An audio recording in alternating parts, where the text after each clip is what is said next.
Indian టీంకి ఇది ఒక బిగ్ షాక్ అని చెప్పాలి. ఎందుకంటే మనకి రేపు 23rd నుంచి 4th టెస్ట్ జరగబోతా ఉంది కదా.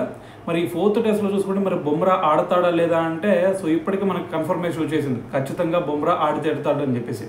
అయితే మరి అంతకుముందు సిరీస్ స్టార్టింగ్లో మనకి ఏం చెప్పారు, బుమ్రా కేవలం 3 టెస్ట్ మ్యాచెస్ మాత్రమే ఆడతాడు, అంతకంటే ఎక్కువ ఆడియమని చెప్పేసి ఆల్రెడీ గౌతమ్ గంభీర్ చెప్పాడు, శుభ్మన్ గిల్ కూడా అదే చెప్పారు.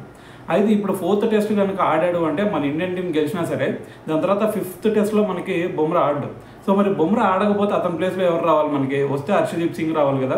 ఎందుకంటే ప్రసిద్ధ్ కృష్ణ చూసుకుంటే మొన్న ఎక్కువ ఎకానమీతో బౌలింగ్ చేశాడు, పర్ఫార్మెన్స్ కూడా అంత కనిపించలేదు. అందుకని చెప్పేసి అతని ప్లేస్లో మనకు వస్తే హర్షదీప్ సింగ్ ఆడతాడు. మరి ఇప్పుడు హర్షదీప్ సింగ్ పరిస్థితి కనుక ఒకసారి చూసుకుంటే మనకి మొన్న ప్రాక్టీస్ సెషన్లో అతనికి చేతికి ఇంజ్యూర్ అయిందనమాట. మరి ఇంజ్యూర్ అవడం వల్ల మళ్ళీ అతన్ని తిరిగి ఇండియా పంపిస్తున్నారు. మరి అతని ప్లేస్లో ఇంకొక ప్లేయర్ని రీప్లేస్ చేస్తున్నారు. అతను ఎవరో కాదు, మనకి అంశుల్ కాంబోజ్. కాంబోజ్ చూసుకుంటే అంతకుముందు ఇండియా ఏ టీం తరపున ఆడాడు, దాని తర్వాత డొమెస్టిక్ సీజన్లో కూడా కొంచెం పర్లేదు అనిపించాడు. ఈవెన్ మనకు చెప్పాలంటే ఐపీఎల్లో కూడా చెన్నై సూపర్ కింగ్స్ తరపున పర్లేదు అనిపించాడు. అతన్ని మనకి స్టీఫెన్ ఫ్లెమింగ్ కూడా కొంచెం బ్యాకప్ చేశాడు. అయితే మరి ఇప్పుడు వచ్చేసరికి మరి హర్షదీప్ సింగ్ బయటికి వెళ్ళిపోతున్నాడు కాబట్టి మరి ఆ ప్లేస్లో అంశుల్ కాంబోజ్ వస్తున్నాడు. మరి అంతకుముందు ఇంటర్నేషనల్ క్రికెట్ ఆడిన అనుభవం లేదు కాబట్టి మరి అతను 5th టెస్ట్లో ఎంతవరకు రానిస్తాడు అనేది ఇక్కడ డౌట్ అనమాట.